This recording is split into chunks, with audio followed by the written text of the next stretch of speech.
You're listening to Being Built, where innovators and tech leaders share stories about how building product builds them along the way. I'm your host, Aaron Davis. You're listening to Being Built, where innovators and tech leaders tell the stories about how building product builds them along the way. I'm your host, Aaron Davis, here with Aaron Miller. Known you for a long time, but we haven't talked in a while, so I'm glad to reconnect with you. It's definitely been a little while, hasn't it? Yeah, real long time. I guess I've been hiding. So Aaron, what are you building? Yeah, we've been doing a lot of work in the innovative space of computer science research, and so I work for Galois. Our business in that realm is to Galois. I was wondering how it was pronounced. French mathematician, That's cool. Galois. And if anybody's really interested for a great story, it's a guy that died at the age of I want to say 22 or 23 in a duel at a bar in France. But his scientific findings were all written down before he was challenged, after he was challenged to the duel, and between the time that the duel occurred. And so he wrote them out in a book and gave them to his friends. And then his scientific research actually became the underpinnings of much of which has been categorized as computer science today. Wow! So that's why Galois is named after Galois. So Évariste Galois. So that's a badass story. It's a great story. Right? Yeah, not many people die in a duel at the age of 23 and basically underpin the next. Exactly. So we've been so we do a lot of stuff on the cutting edge of research, and we're very much a research company. But our business model is to spin companies out into their own entities. Okay. And so we have a number of spin outs that we do. Two of them are headquartered here in the Dayton, Ohio area. Yeah. TensorFlex and IOBM Microsystems. Okay. And you never know. We just may have some other stuff that's soon going to be popping out. out. Some secrets, yeah. So drink up. We'll see if we can get those secrets out of you before the end of the show here. Yeah. So I'm acquainted with a couple of the guys at TensorFlex. So that's cool that you have a big impact. You've had a big impact here in the local region. And it also helps explain a little bit. You're kind of a man of mystery in terms of like tech innovation and entrepreneurship. I go do my, kind of my cursory research on like what's Aaron been up to for the last decade. And apparently you're still like an active leader in like 5 different entities, if the internet's correct. So that kind of explains a little bit about why that's the case, right? So you've kind of helped kind of get some of these organizations and entities moving. Yeah. A lot of the work that we've been doing at Galois is really at the forefront of how systems engineering is, going to change in the future. Okay. And, so when we look at the aspect of software, we're in a really antiquated perspective and way about how software is built in our world today. And, when you work with a whole bunch of super smart people like I do at Galois, and I have the benefit of doing so, we start to have different perspectives in the way that we look at the world. And when we generate some really cool results and we're able to prove out some concepts, we're able to find those pivot points to start these new businesses that have a pretty big impact in not just our local community here, but also across the world and what's possible in the world of computer science. At the conference, you mentioned that, and I work with a lot of software guys, right, who are doing things that feel kind of innovative, but you're not talking about the products they're building with software. You're talking about the software itself, the tools that they're using. Yeah. Am I right? Or is there more to it? Yeah. What we're talking about is the way that we build software. Right? Okay. And so, I think to best understand this, it's really good if we take a look back at history. Okay. And so, if we look at the early 1800s, the way that we built systems and was through artisan and craft manners. We had gunsmiths and blacksmiths and people that just knew how to make systems work. Mm-hmm. They knew if they pounded the steel out in a certain way and if they polished it a certain way, that they could get it to fit with other parts of the system. Right. The really interesting piece of that perspective, though, is we were creating precision not through math, but through knowledge. And when we create precision through knowledge, it isn't very scalable. Okay. So, while Henry Ford gets credited with really establishing the assembly line, it was Ransom Olds who actually created and patented the very first assembly line to build an automobile. Okay. And I think that was done in 1901. Hmm. And what Ransom Olds was doing at that point in time, and he was the guy that ended up founding Oldsmobile. Right. Oh, okay. Cool. Uh, Yeah, I so didn't know that. yeah, so what he was doing at that point in time was basically he had stations where people would build cars. Hmm. He had people that knew how to build cars. Mm-hmm. And then in 1901, I believe he transitioned to the notion of the assembly line. Hmm. And so he went from producing 4 cars a day to 20 cars a day. Wow. Okay. So he had a 500% increase in production virtually overnight just by changing the notion of the way that he built the car. Hmm. And what was central to that was the fact that he created an architecture that identified sets of components of how the system fit together. Mm-hmm. And each one of those components was described in mathematical and concrete terms. The wheel needs to be this diameter. The axle needs to be this long. Mm-hmm. They were terms that were consistent and repeatable and reproducible because we could measure them and we could evaluate them in specificity. Mm. From the software world, we don't really understand those levels of detail about our software yet. We're still like blacksmiths in the early 1800s. I don't understand. Why not? Why don't we understand this? So we're still like blacksmiths in the early 1800s, right? We utilize natural language to describe specifications. Okay. And natural language is a very an interpretive concept. Mm. As we're sitting here today, you've got a blue shirt on. Mm-hmm. But if I tell somebody that blue, your walls are also blue. Right. I could be referring to the blue walls. I'm wearing blue jeans. Right. I got right? this midnight blue. I got this green blue. Yeah. We've got all kinds of blue in here, right? Mm-hmm. And so, what would be much clearer is if I use the RGB values. Sure. Yeah. Okay. Right. So something more akin to a mathematical or very exactly data or specific term. Right. Okay. And so when we look at software, we oftentimes create very large monolithic pieces of software, and we don't create separations of our components, and we don't define those components in concrete and mathematical perspectives. Mm. And principally, the reason that we haven't done that is we didn't understand things like a term of what we'll call formal methods, mm-hmm. which is essentially a fancy term for math and computer science. Okay. We haven't understood how to apply formal methods in the realm of software development. Mm. And so if we think back in history, going back to the notion, right, when, Ransom Olds or Henry Ford or these guys were producing automobiles in the early 1900s, it wasn't the fact that they were creating these assembly lines that was really the greatest invention. What was really the great invention was their ability to componentize an architecture that enabled them to create a concrete mathematical description of how the system fits together, and Mm. each part of the system should be delivered when it is built. And no more craftsmen. Right? Mm. And so what we created in the flip that occurred here is that the artisan and craft knowledge of how the system was built was no longer resonant to create precision through knowledge.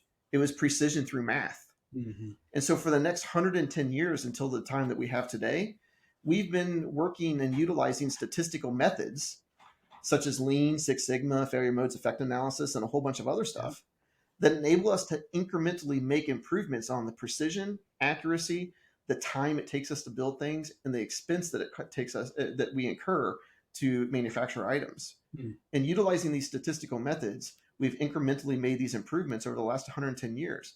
And the most important factor to understand here is we've also greatly improved our quality, safety, and the security of the systems as we've been building them from a physics perspective as well. Mm. But we're still not perfect. We still build crappy systems from time to time. Right? So let me ask something that might seem out of left field. Yeah. But I'm going to the farthest end. There's an art component to software. Yeah. Right. So the user experience to some extent, more so just the appearance. Yeah. Right. Where does that factor into breaking down the development of software in mathematical and repeatable processes? So there's a big difference between the design of a system and the aesthetics of a system versus the functionality of the system. Okay. In the exact same way that the cars that are manufactured are different colors and have different contour designs and look and feel, and leather versus cloth or whatever, right? It's the manufacturing. It's the manufacturing of how we build those things that becomes crystallized in the components for which we need to build to adhere to the design. Mm. Okay. So we want to be able to create as much specification and understanding during the design phase. And how do we do that today, right? you ask, you Yeah, communicate, you yeah. use limited language, We right? use we use really nuanced natural languages that are Hmm. very vague and interpretive, right? And the people who are good at that craft make better software. More importantly, make less wrong software, right? They make Correct. better software, but it's a it's a craft, right? So think about it this way, right? Here's the thing. Let's think about it another way. When we all have at our companies have these people that just know how the systems work. You get an error log. Mm-hmm. Uh, Sally or Joe or Sam or whoever, Mm-hmm. they just know what to do with that error log, right? Mm-hmm. Because they have artisan craft knowledge of the system. Right. And so we need to be able to kind of fix that problem. One of the challenges that we have is that we don't have enough people in the software industry to build the software that we need to have built. Right. Right? Right. We have a massive workforce shortage. We're not magically going to matriculate millions of people into the workforce over the next 5 years. No, the use cases are nearly infinite, or feels infinite now, right? Exactly. So, And the problem is only going to get worse. right. And ironically, right, this is why Henry Ford and Ransom Olds really created the assembly line. It was really, really hard to teach a man or a woman how to build a car. All right. Let me extend that analogy Yeah. and challenge its measure against software development. So the design of a vehicle, it occurs in a context in which one person will buy that Buick over and over and over and over again, right? Mm-hmm. Even the brown one, even the Yep. brown one with the leather. So like, there's a narrow set of specifications and a narrow number of versions of a given automobile that's created. Right. Um, so what's the implication of that on the development of software for which kind of each piece of software? I guess you're going to take me into the kind of component nature of software. I guess I'm starting to answer my own question. There's certain functionalities in a given piece of software that are repeated and they exist everywhere, right? That's right. But what about like kind of the unique conglomeration of the way all the software integrates and what's called on where and how it serves a unique business purpose, right? Because like we have off the shelf stuff and almost all of it has to be customized in some way. And so, how does the mathematical process implication on the way the software is developed address that, like the uniqueness of how software is built compared to the automobile manufacturing analogy?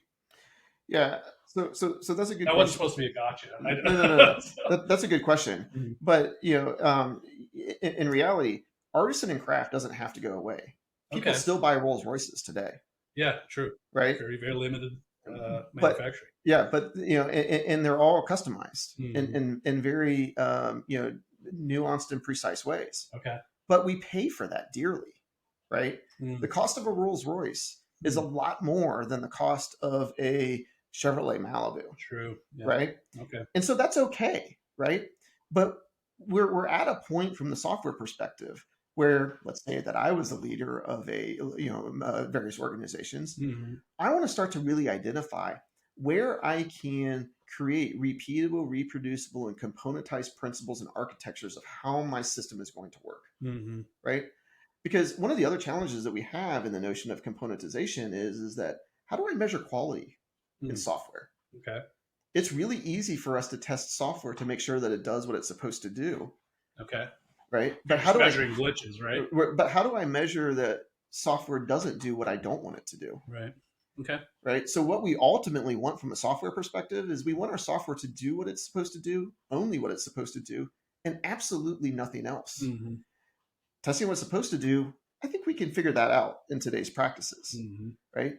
But making sure that it doesn't do anything other than what we want it to do, Hmm. that's really hard. Yeah. And the only way that we can really begin to do that is to componentize a software against the given architecture and then utilize cutting edge verification and validation tools like some of those that are being created at Galois and other organizations that enable us to verify and validate these types of things in a mathematical approach, Mm. right? And so over time, we want to continue to use statistical methods, and then we can incrementally improve the quality of our software in the exact same way that we've spent the last 110 years perfecting the way that we build physics-based Hmm. systems. Hmm. We can then build software to be able to do those same things. So Gawa, as I understand it, addresses software development for organizations for which precision and absolute, success are critical, right?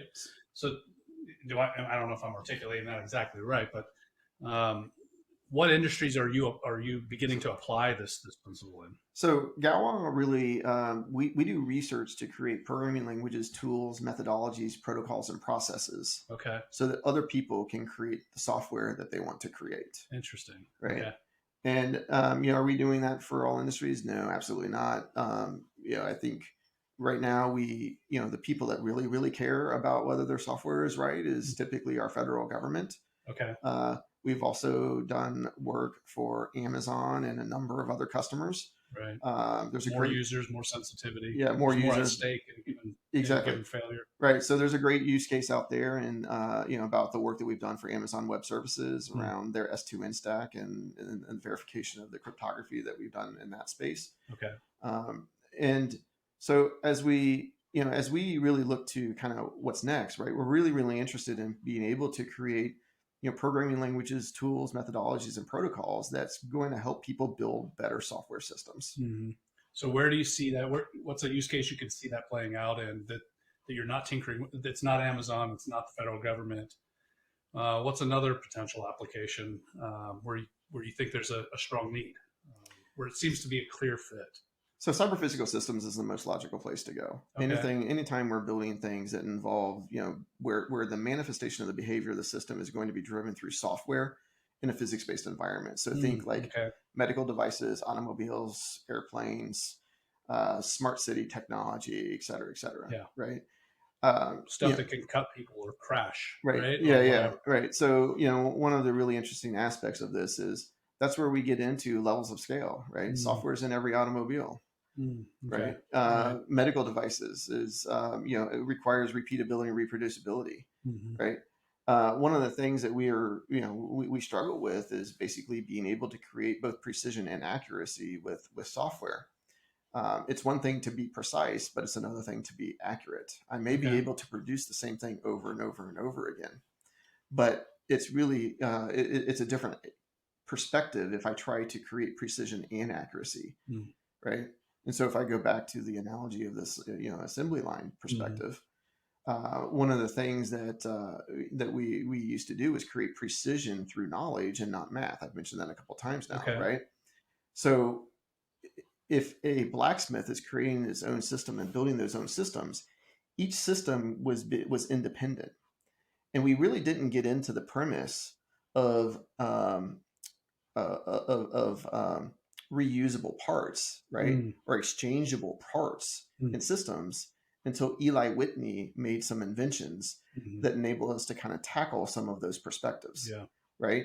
And that's when accuracy all of a sudden mattered. I could create precision and create unique systems, but when I need to be able to have interchangeable parts, I need to both accuracy and precision, right? And so the difference being the consistency and the repeatability of it, right? Okay. Right. I can make a system that works over and over and over again through artisan and craft knowledge. But to be able to create that system that does it the same way every single time may be difficult if I am in a cost-effective and time-efficient manner. Yeah. Okay. It makes a lot of sense. My head goes a couple of different places. Obviously, I'm in the talent space, so hiring people, I'm always hearing the same, "Oh, we can't find enough people," or whatever. You really hit that. That's kind of a hot button I hear all the time. Unfortunately, unfortunately / fortunately, that problem fuels my living, right? So I'm close to that, and I hear a lot of things that kind of get into that. The boot camps or whatever. We'll just make more people. We'll just make more software developers and so on. Great. Kind of works, kind of doesn't, right? It doesn't really solve the problem. It doesn't work. It definitely doesn't solve the problem. It doesn't scale. It doesn't scale. That's right, because there's humans. There are a limited number of things, right? The number of pieces of software that a human uses is growing way faster than the number of humans, right? So, yes. And then on top of that, you have this, this idea that the no code kind of stuff where you just any user can just kind of drag and drop kind of stuff, right? Which is cool, but then you lack nuance and depth and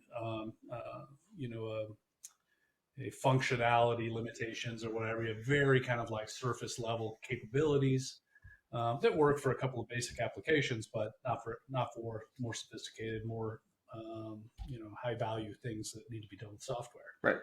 So what are the implications on those on that kind of like everybody can build? Is this do you envision where everybody's not building vehicles, right? You still have, to your point earlier, you still have engineers that kind of begin that process, right? Yep. Like I think it can work this way. We're going to innovate this, and then let's push out a million of them. Yeah. So I think that's really where we get to the perspective of where things are going to be going, right? We aren't going to, if I were to build a bridge the same way that I build software today, the way that it would work is we would get our requirements, our Well, I like the specifications. bridge analogy. Right. Yeah. It feels more akin because there's so many unique things Right. about a bridge compared to a vehicle. Right. Right. So if I'm going to build a bridge, we would get our specifications, what weights, weather conditions, how many vehicles need to be able to cross it each day, et cetera, et cetera. And we would then design our bridge, and then we would build it. Okay. Right. And then after I build it, maybe I would ask you to get in the semi truck and go test the weight conditions of the bridge. You would drive across the bridge. Oh, perhaps, lucky me. Perhaps you would fall to your death and die, and we would be like, damn it, that didn't pass the test. So we would tear the bridge down, rebuild the bridge based upon what we just learned, and we would do this until we built the bridge correctly. Yeah, right? I love that analogy. So that's exactly what we do with software. That's exactly what we do with software. And so we build life critical and safety critical software in this manner. So what we do instead when we build a bridge is we actually utilize digital first approaches to building the bridge.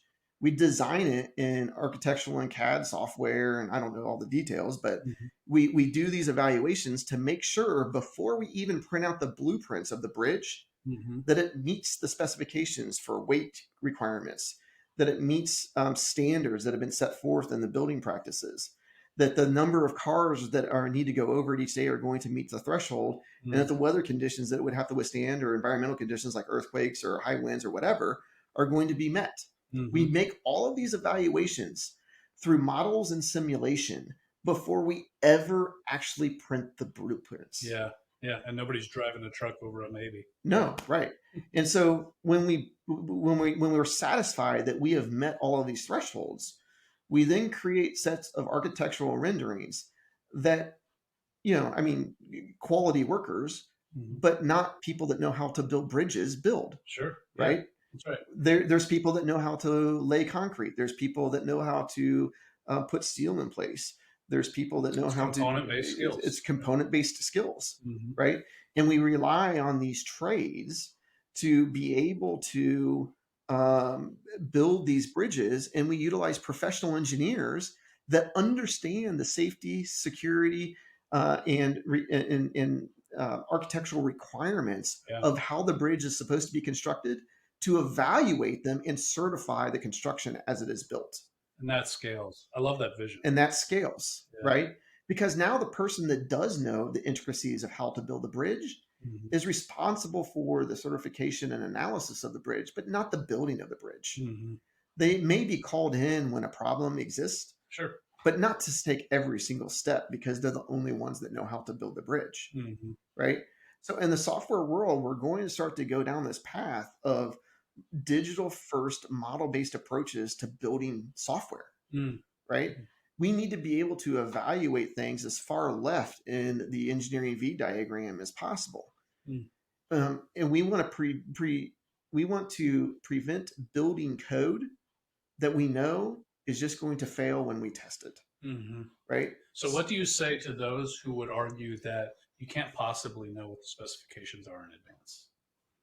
Have you heard that? I mean, yeah, I think there are contexts in which there's truth to that. Right? I think that, as we're sitting here today, like there's a lot of truth to that in a lot of our world, right?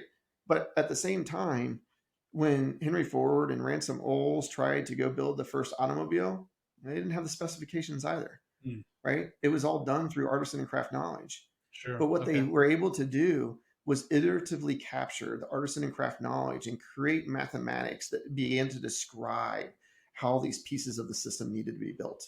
Yeah.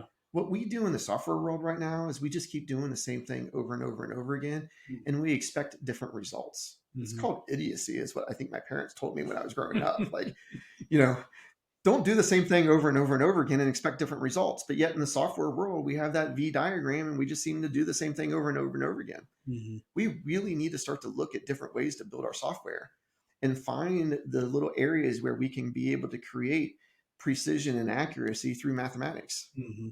I guarantee you that a vast majority of our companies in this world today, big or small, has an opportunity to be able to take a step to move in that direction right now. So it's been my observation that a lot of organizations are, there are a lot of business leaders that are yet unsavvy about technological capabilities that Yeah. exist currently. And so it's all over the spectrum in terms of how much of a ride they get taken for, right? Yep. By engineers and those who are capable of building things, because there's 100 different ways to do it, each with varying competencies and depth. And so kind of not knowing. So what do you say to that, where we've got at the helm people making huge decisions about how something will be done and not having a lot of depth in terms of what the alternatives or options are for how it will be done? Because I find that to be, I, I guess another way of asking what I'm asking is like, maybe this is the more appropriate first question. Why doesn't everybody do that? Well, there's a lot of risk, right? I mean, Okay. in most of our organizations, people have never built a system this way, particular software, right? Okay.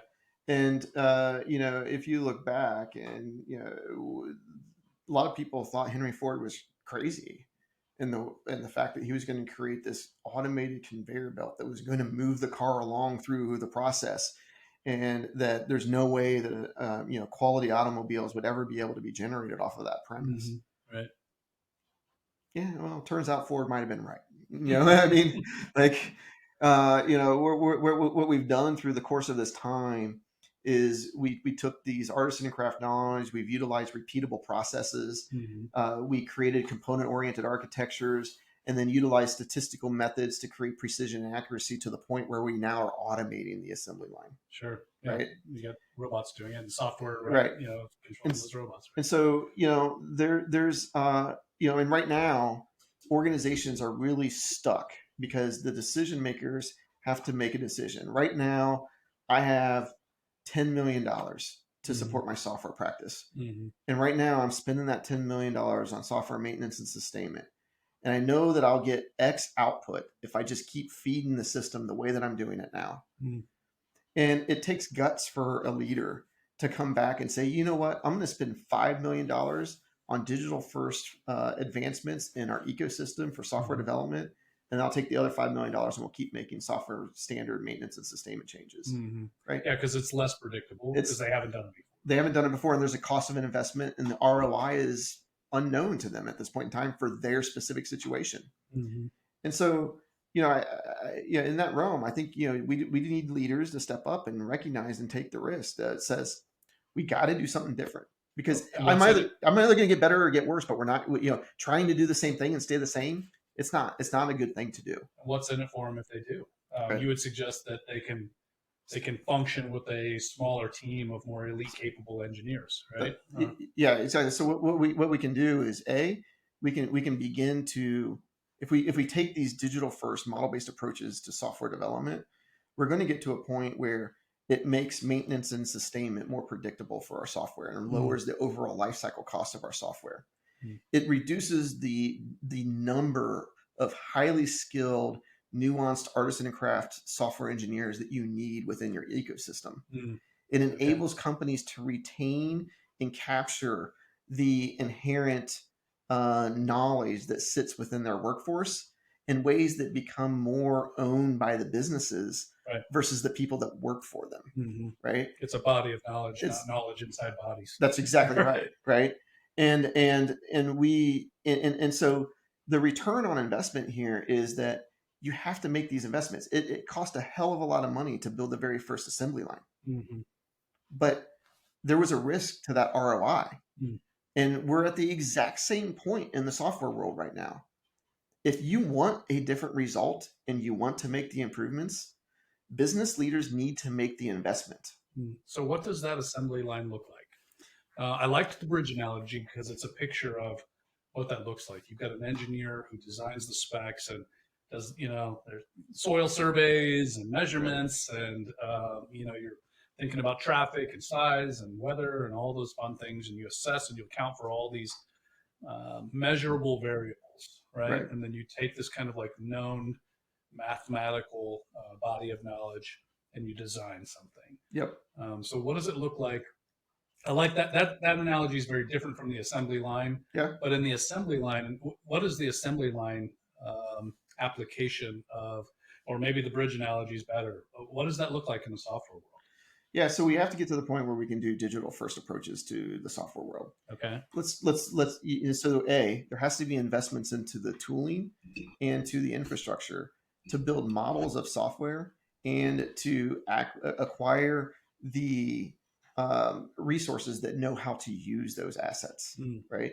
One of the things we have is one of the great things about you're a recruiter, right? One of the great things about engineers is that they love doing what they're doing for the most part. Yeah, true. But they're really averse to change. There's truth to that too, right? Yeah. And so we have to really find the people that want to make the change. Okay, so right? So that what that looks like is people who are interested in building the assembly line and doing something very different, right? It starts with that. It really starts with that, right? Okay. And then there's the tooling. I mean, it depends on how you want to build it. The tooling can be very cost effectively acquired through open source mechanisms, or there's very expensive tooling that can be purchased as well. That's actually really, really good. But you acquire the thing to build the system in the software that you are trying to build, right? So in the assembly line version, right? We don't have one assembly line to build everything. True. In the United States, we have different assembly lines to build pretty much every single Midwest component, town, right? There's a dozen in every Midwest town. There's a dozen in every Midwest town. And even if I'm trying to build a bridge, I probably have components of assembly lines that are producing pieces of the system to build my bridge. True. Right. Very few things are custom fabricated just for that, right? Well, you may have things that are custom fabricated, but they're custom fabricated in very mathematical ways. Yep.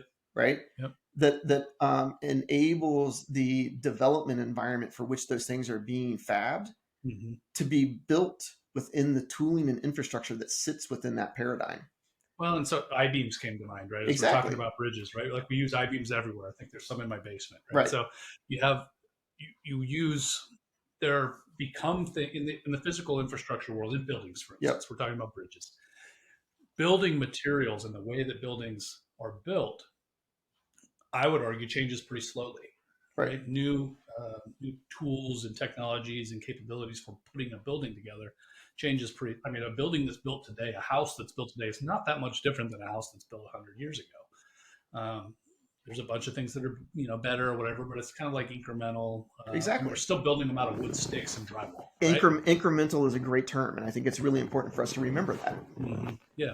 Right. So in the software world, do enough of those 2x4 studs and plaster drywall and wood baseboards, do enough of those kind of like consistently applicable functions and assets exist to say, okay, this is the way we're going to do it. Yeah, they totally do. Right. Okay.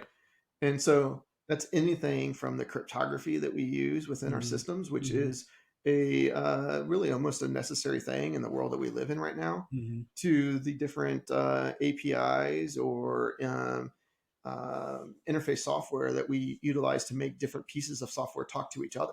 Yeah, right? True. Right. And so these are great starting places for you to automate your quote unquote software assembly line. Yeah. Okay. Right? Yeah. Good analogies. I like that. And so if and what's even better is standards are great. So if we have software standards and we can follow them and the systems follow them, then we can actually auto-generate code that is compliant with those perspectives. That's true. Like we're in Springboro right now. Springboro, Ohio says you have to do things a certain way. Right. Like your electrical wires have to be run X, and every electrician in town knows that. That's exactly right. And so, in the software world, we have tons of standards, right? But we apply those standards in artisan and craft ways because we have people that know how to build software systems. Mm. We don't have electricians that are building those things, Mm-hmm. right? So does this mean that ultimately in the future, we probably have more nuanced aspects of how software developers are applied in various domains? Yeah. Probably, maybe. I don't know. All I know is that if we don't get to this notion of digital first component based software development, we're going to continue to struggle to scale and improve the quality, safety, and the cost of how we build and maintain and sustain software. Yeah, I see that. That's a really different lens on the whole scaling of the use of software. Right. And it's, I thought during these last couple of years, as we've had just kind of an unprecedented excess demand for tech talent, right? And, it occurred to me that the businesses that are best at employing and engaging them are going to succeed, right? And so everybody is like, oh, this, you know, tech talent's the need is through the roof and nobody wants to work, and everybody had their angle on why it was the case, right? Right. We just had a lot of money. That's it. The economy. Right. Sorry, I'm making a point that's related. I promise. We had a lot of money as an economy, right? Right. As a people, as a population, we just had a lot of excess money, and so everybody had budget to build, and that's really all it takes. If people have budget to build, everybody's got a way. That's right. Everybody has unbuilt ideas. That's right. And a ton of them are software, right? Right. Like, yeah, there's some products, hard and fast physical products, whatever, but everybody has a software product that they haven't built yet. That's right. Everybody has an idea. So that's all that was. I mean, we didn't have a surge in, like jobs don't come out of nowhere. It's just money. And so people had a mechanism to fund their idea, and nobody was there. Did that mean nobody wanted to? It didn't mean nobody wanted to work. It meant, to your point, there's always going to be more to build if we build it this way. There's always going to be more to build than there are people to build it, right? That's correct. We have a system that's completely dependent on people building it, right? Well, to your point, it didn't matter if every single person becomes a software developer, right? Right? Like, it just wouldn't be enough. Right. And it's really, really interesting, right? Because you bring up a great point in the last few years. And one can certainly argue the reason that we are, I bet you if you ask software developers across the country, they're going to say they're all overworked, right? And yet it's really, really hard for any of them in many instances to just truly step away and just, take a break, right? And the reason being is because all of them, for the most part, have artisan and craft knowledge that sit in their head that just knows how the systems work in those companies that they work for, right? And so if they do go on a one month sabbatical to just try to unplug, the company suffers. Sure. Right? Depending on the size of the organization, how well their failover labor dependencies are. But right. Or the cost of development while those guys are gone goes up. That's right. There you go. Right. Right. And so, people are worn out in many ways. And, if you look back again, going back to the manufacturing analogy, Henry Ford was all about enabling workers' freedoms in what he was doing and paying a fair wage and, giving them a standard workday. It was Henry Ford that created those things. What standard workday do we have in the software world right now? Right, as much as you can get without scaring them off. Exactly. And they're winning a little bit there now. That's good, but it's still that's it. That's as much as you can get without losing. Right? That's exactly right. You need to put in a slide and provide free lunch or whatever else. Right. All these gimmicks and they change every day. But right. Yeah. And so I think a big piece of this is if we really want a happier workforce, it's important for us to be able to better concretize the level of effort that it takes to build these systems. All right, so this is a great dialogue, and it pairs well with my interests in the people side of the industry. Where do you see, over the next decades are impossible to predict. Who knows what chip will be in our head or whatever in the next decade? But where do you see in the next decade the labor force related to delivering software changing? What's the big difference? Yeah. What's it look like compared to now? Right. So I think if you just know how to code, you are in a really dangerous perspective of becoming what I would term the next manufacturing worker, right? Okay. In the same way, for a very long time, we still had very, very, very skilled labor in the manufacturing environment. Hmm. And that was true really all the way through the 70s, Mm-hmm. right? And we're going to be there in the software world as well for a really long time. But Some if I was, proportionately scaled amount of yeah, time, but right? if I was, I don't know if it's proportional, but it's, I think the software space will move a lot faster, Right. right? I And guess it, that's what I was trying to yeah, yeah, imply. yeah. Yeah. But like, so if I was a kid graduating from college today, I would really want to make sure that I had knowledge about how systems engineering works, Hmm. right? Um, Not just a programming not language just a that could programming make language, a line go from left to right or right? whatever, or call a Because database. when we look at whether I'm building bridges or houses or being able to do the design work for a new automobile or whatever, we have a lot of engineers that still contribute to that community. We have electrical engineers that design the electronics of automobiles and the electric in this house, and Mm-hmm. we have structural and civil engineers that design bridges and our house structure and those types of things and do all of this type of certification. Mm-hmm. Right now we have software developers. Mm-hmm. That's going to change. Yeah. We're going to end up with people like verification engineers, Hmm. right? We're going to end up with programming languages developers, right?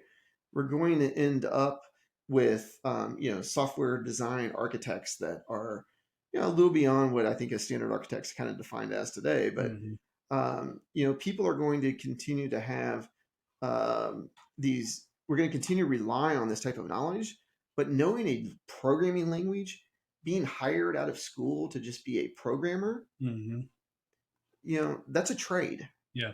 Yeah. And there's nothing wrong with that. I mean, there There's are electricians make great livings and do great work, and it's really fun and right. challenging and exciting. But they're not designing the way that the grid works in the city or whatever else, right? It's So, yeah, we're not yeah, it's not what the universities are selling some of these kids, right? Like mm-hmm. understanding how to code in C or whatever, Rust, that's great. But if you don't understand how to design systems, or you don't understand how to verify systems, or you don't understand how to support the tool development that's going to be utilized by the developers Right. and those types of things, that's where we're going to go. So in the next decade or two, they may not be the creators; they may be the maintainers and the implementers, etc. Right, right. It's really so it's really interesting in this space because it is hard to really tell where things are going to be at in 20 It could years. go so many ways. It could go a ton of different ways. Right. But regardless, what I feel very confident of is that just being a person that knows how to program isn't going to be a great place to be when you're in the workforce in 10 or 20 years. Yeah, that's going to change for sure. Right. So can we change gears a little bit? Yeah. You talked a lot about Galois and why the kind of what you guys are doing because of your forecast for the industry and the needs that exist there in that space. But you're also working on some other stuff.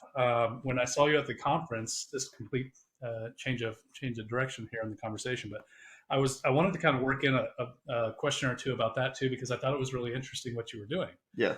Can you tell us a little bit about that? What's the organization like? What's the the entity organization who you partnered with, and what is it you're building there? Because you're always building a few different things, I know, but that one was kind of interesting. So this is a little passion bucket project. My girls were with me at work one day, and they're like, you're just on a lot of phone calls. Your engineers are just looking at computers all day long. Like, what do you guys actually do at work? And I'm like, well, we do computer science stuff. And they're like, well, I don't know what that is. Okay. And so ultimately, same. That's how recruiters feel too. It's like, what the hell is this stuff? Yeah. So I remember when I wrote my first few lines of code, I'm like, oh, it makes stuff work. Yeah. So I asked them, I'm like, hey, so do you want to learn how to do some of this stuff? And they're like, yeah. I'm like, okay, look, if you get us some friends and we let's talk to your teachers at school, I'll start a club for you. So we basically started a Girls Who Code Club. And as we were starting the Girls Who Code Club, one of the things that I was underwhelmed with was actually the curriculum around the Girls Who Code activities, because we weren't really going to really learn how to code, believe it or not. Oh, really? Okay. Yeah. And so we were talking, I'm like, okay, let's just build our own curriculum. And so since then, we built our own curriculums to kind of teach 3rd through 8th graders how to get to the point where they can do command line development in Python and be able to have that as a basic, fundamental skill going into high school. Yeah. Okay. And so as I'm doing this, as as you can tell, we've got a lot, significant passion of what we've been doing within the company, all of our companies really, and being able to not just understand how to code, but understand like what this means from a systems perspective. Yeah. And so we've partnered with Technology First to kind of systematize this curriculum and be able to scale up the funding to support advancing really STEM outreach in the computer science and systems engineering realm. Yeah. Through Technology First. Wow, that's cool. And one of the things that we're also doing here is partnering with Brixelated. Okay, I'm not familiar with them. What do they do? Brixelated is a Lego custom development company. So they'll create custom Lego sets for companies, customize murals for companies, and they're going to build us I want to say a 6x4 foot mural that we are going to utilize to teach kids how to do systems engineering. Wow. Okay. So that's what I saw at the conference. That's a demo of that essentially. Yeah. So in that mural that you saw was 486 individual squares of Lego bricks that had anywhere from, let's say, 30 to 120 individual Lego blocks that fit on each one of those squares. Okay. Each one of those squares fit to a specific place on the architecture of that board. And so it's a great way for us to take and look at that mural as a perspective of the fact that overall mural is a system. Each one of those 486 pieces of like squares is a part of the architecture. It's a subcomponent of the architecture. Yeah. They all fit into that system in a very specific way. And there are sets of specifications that have been created in very concrete and definable terms as to how each one of those little squares has to be put together. And then what I can do is I can take this through different STEM initiatives and create people that build the individual squares, have a verifier that verifies that they build it correctly, have an implementer so that they can confirm where it fits into the architecture, and have somebody that basically oversees the process to certify that the overall aspect comes together as we intended. Components are actually adding up to what it should be. Yeah. Right. And so we have, so we've kind of created a little curriculum and a little aspect around this. It's a really cool concept. If anybody's interested, they can certainly, have some outreach to Technology First. Our intention is to make these things available for free to nonprofits. And if companies want to be able to utilize them, as different types of events or activities for their employees or customers or anything, they can rent it at a very cost-effective basis, and then any of the proceeds that we receive, 100% of the proceeds that we receive, goes back to the STEM fund so that we can continue the expansion from a year-to-year basis. Wow, that's really cool. So 3rd to 8th graders? We're doing 3rd to 8th graders. As we expand the program, we're going to be doing some outreach to high school level programs as well, Dayton Boys and Girls Club, Girl Scouts, and a number of other places as well. So that the component-based nature of that system that you kind of built with Legos, et cetera, creates a context in which you can have more junior level builders. Yep. You can have your senior level, kind of like overseer designer, essentially. That's really cool. Yep. That's a great idea and a great application of the concept you were talking about component-based development and systems thinking. Yeah, congrats on that, man. That's really fun. That's engaging. What's the name of that, or where can people learn more about that? Technology First, or it's part of the Technology First initiatives as part of their STEM outreach initiatives. Okay, really cool. Yep. All right, for the sake of time, we got to close this. I could talk to you for another 2-3 hours. I talk about both these subjects, but I appreciate you being a guest here. You've been listening to Being Built. Thanks for listening. Hey, thanks, Aaron. Appreciate it. Thanks for listening to Being Built. I'm Aaron Davis, your host and the founder of Reckless Tech. Contact us to find the talent that you need to build a winning team.